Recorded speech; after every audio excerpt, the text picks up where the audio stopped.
নামে কালো কিন্তু সাদা, বাঙালির প্রিয় এই মিষ্টি, অতি পরিচিত পুরনো প্রেম কালাকাঁদ এমনই এক মিষ্টি।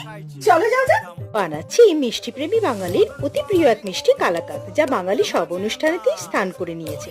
প্রথমে 500 গ্রাম ফুল ফ্যাট মিল্ক আমি জাল দিতে বসালাম এবং অনবরত নাড়তে থাকলাম যাতে নিচে না ধরে যায়, এবং দুধটা অনবরত নেড়ে অর্ধেক করে নিলাম।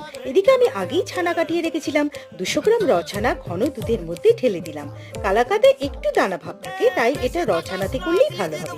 সমানে দুধের সাথে ছানাটা নাড়তে হবে, আর যখন মিশ্রণটা অনেকটা ঘন হয়ে আসবে তখন চিনির গুঁড়ো আর ছোট এলাচের গুঁড়ো দিয়ে ভালো করে আবারও নাড়তে থাকলাম মিশ্রণটা একদম ঘন হওয়া অবধি।